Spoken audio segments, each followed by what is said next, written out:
my name is Chantel. Welcome back to my channel and thanks for hanging out with me today. So today we're going to talk about episode 7 of Kono Oto Tomare. So there's a lot of stuff that happened in this episode, and mainly we finally got to dive into Hozuki's backstory, which is something that I've been wanting to see for quite a while now, just because I wanted to know why she was acting certain ways and what was her life like as like this Koto prodigy. Like, it's really sad though seeing her backstory kind of like unravel, and I'm just like, damn, like she's really had it tough. Like, the main thing that I got watching her backstory was she just wanted a family.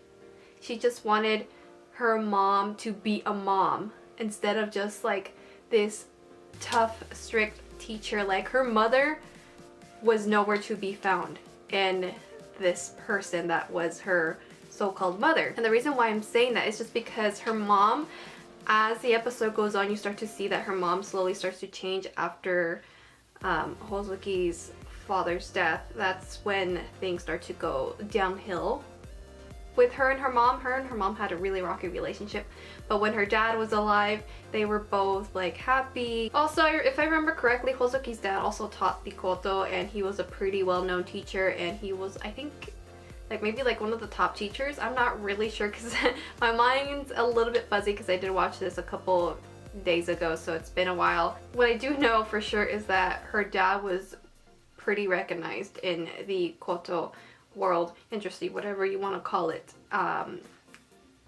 Everyone just thought really highly of him. So when he died, all of this pressure went on to the mother, and people were always telling the mother, like, how can you keep up with like your husband's reputation, and just kind of like really putting the mom down. Which also, I mean, I get that she has like all these people and putting pressure on her to live up to everyone's expectations, because honestly no one really had expectations of the mother, and because of that they were like talking down on her and making her feel like crap.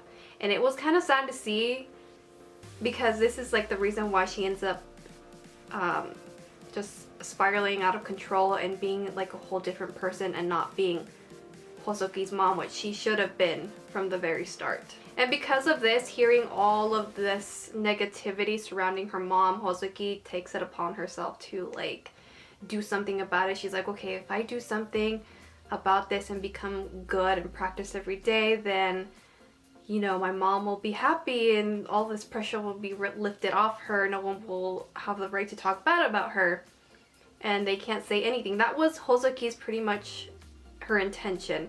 But then kind of seeing how it backfires on her, like she did this out of like love, and out of love for her mom and wanting to prove people that, you know, stop talking about my mom like this. This is my mom. I'm gonna prove you guys wrong and show you guys that, yeah, she can do something. She can teach me how to play this. She can be just as good as my father. So I guess what I'm trying to say, point being, is that she just wanted to protect her family even at such a little age. She always thought of others, but like I said, as we see things happening and her mom slowly but surely getting tougher and tougher and tougher on Hozuki, and seeing Hozuki kind of toughen it up, she's like, no, I'll toughen it up if it means that you know, we can get back to being a family.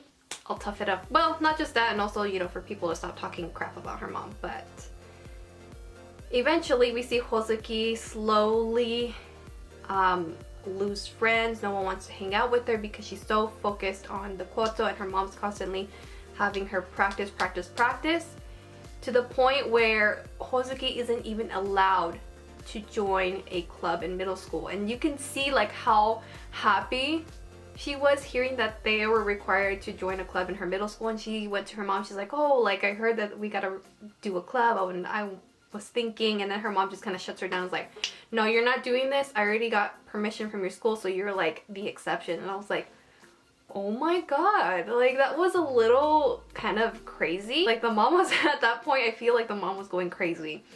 And poor Hozuki, she was just like, why didn't you tell me anything? Why couldn't we just like talk about this and decide together? And her mom, like I said, because of like all this pressure that was surrounding her from the very beginning since the husband died, led her to this point. And it kind of sucks because like Hozuki ends up I guess, rebelling is the best way that I can describe that. Because she starts to see that even if she practices, nothing changes. So she's like, you know what? Let me get my mom's attention. Like, she just wanted her mom's attention, and she was doing it, like, all these things to get her attention and for her to be like a mom to her. And nothing that she did was working, like her skipping out on practice and not really caring about it. Like, nothing was working, nothing was reaching out to the mom. And then when Hozuki had like her performance that was really, really important to the mother, and like, you know, in the, I guess, koto industry and like the Hozuki school, because I think they have like a special school for like the really, really good koto players. That's the gist that I got from that. But going back to what I was saying, she kind of rebels in that not minute, but like that second when she's doing her performance. She just kind of does it her own way, and not like she had practice and not how it was supposed to be. She basically kind of turned it into something where a little bit of herself was mixed into this piece. And you hear the judges and they're like, we're gonna have to disqualify her because she's got to do it like exactly like how it's supposed to be. And Hozuki did this because she wanted to reach out to her mother, and unfortunately this did not reach her, and this just kind of made the mom even more furious, to the point where people start pressuring like the mom. They're like, hey, you can't even control your own daughter, you're like not worthy of this, blah blah blah, you need to do something about this. And it ends up leading up to Hozuki being pretty much kind of like exiled from the family. And it's sad that I got to that point.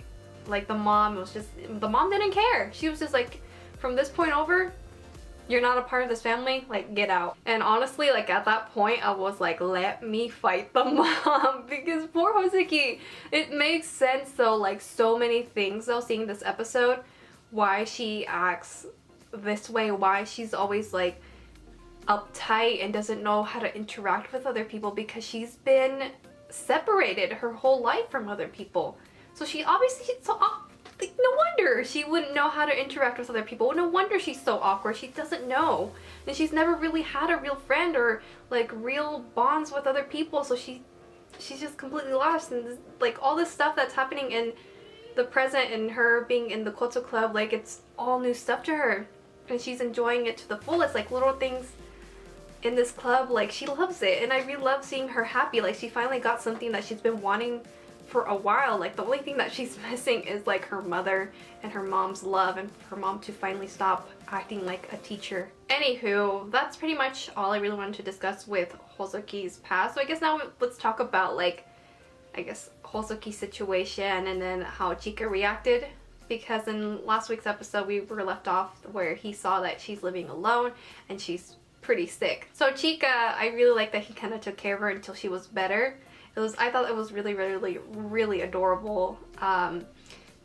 They bickered a little bit, like she was trying to like make a huge deal out of like nothing, but you know, Chika is like, whatever, like I'm not gonna like pry into her business. Like he's curious obviously, but he's not gonna pry. And she's like, aren't you gonna ask me like why I'm living alone? And he's like, that's not for me to like stick my nose in. He basically told her, you know, tell me when you're ready.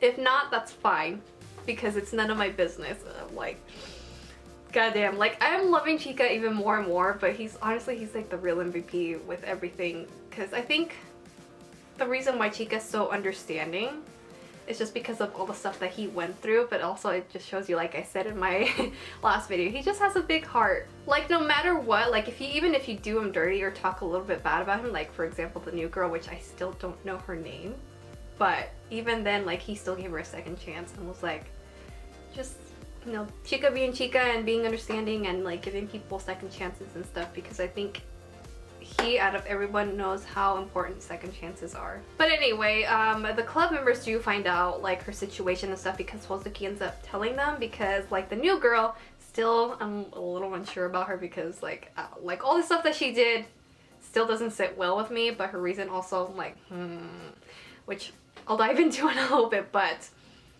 I really like that Hozuki ended up telling, you know, her club members about her situation. But I really, like I said, enjoy that she opened up a little bit with her club members, and I think it kind of says a lot. But also, like Hozuki said, the reason why she didn't say anything at first was because she was still like in denial and just didn't want to face it. But now, like, having to talk about it openly, she's got to face it, she's got to move on forward.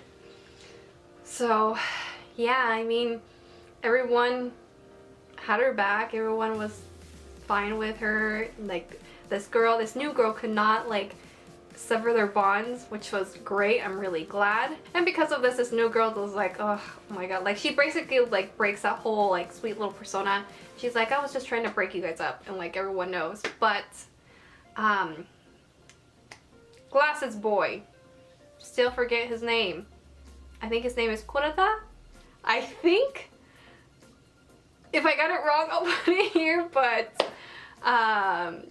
he pretty much stood his ground, which I was really impressed and didn't see that coming with the new girl. But it also shows me like he's slowly growing as a person or as a character, so that's nice to see. And this new girl, we do dive into her backstory as well and why she was so determined to break apart the Koto Club. Like, it's kind of sad because the whole situation with her is because someone did this exact thing to her back in middle school, and no one believed her, no one was like on her side and stuff, because someone was like, this girl that was bitter and petty and jealous just wanted like her boyfriend to herself, and like because of that it destroyed like her reputation. People were seeing like a different side of her, not a different side of her, but like they were thinking like all these things that wasn't really her, and because of that it kind of destroyed her and also made her think just one little like can destroy relationships. She's like, I wonder how easy it is to destroy relationships, and like because of this she ends up like doing this a lot throughout her life. And she was able to see that, you know, bonds are really nothing, because like anything can get in between friendships and stuff like that, and that's that. The friendship is over. Which, I mean, I get in real life it can be that way, but at the same time it's like, though, that just shows you that those really weren't your real friends. Like, that's just my opinion. But her seeing how strong of a bond the Koto Club members have, I feel like it proved her wrong. And I think that was why she was so frustrated, because she was like, you know, as Hozuki said, she was jealous of this relationship. And I really like the Hozuki kind of like talked to her about it, and she's like, you and I were actually alike, whether you like it or not. We're both jealous of like this nice little fun club with all these sweet little relationships. And I mean, yeah, I think that's pretty much it. And because of like what Hozuki said, she ends up going back to the club, and then you know, everyone like obviously welcomes her in with open arms, which if it were me, I wouldn't trust this girl. I would not welcome her with open arms. Like, everyone in this like takes a lot of guts. Honestly, it takes a lot of maturity to do that, I think, anyway, because if it were me, like I said, I would be like, no, get out, because I don't trust you anymore. Like, I would have trust issues with this girl. I don't know, that's just me. And just like seeing her reason, I feel like that was kind of a petty reason. Like, why would you go out of your way to destroy relationships like this because of like this happening to you? Like, you would think that you would learn from this and not want to ruin relationships and be the bigger person, but she wasn't. So I don't know.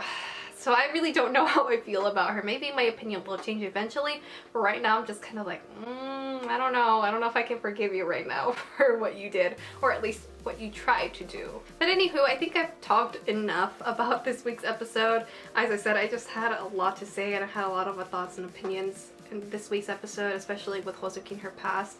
Definitely heartbreaking, but I'm really glad that she's finding happiness in her friends at least. So hopefully eventually like she'll be able to reach her mother, and her mother will finally come back to her senses and start acting like a mother instead of just like a teacher. Anywho, as I said, I'm gonna stop here because I rambled on way too much. So I hope you guys enjoyed this week's video and enjoyed hearing my overall thoughts on this week's episode, and I will see you guys in my next video. Bye!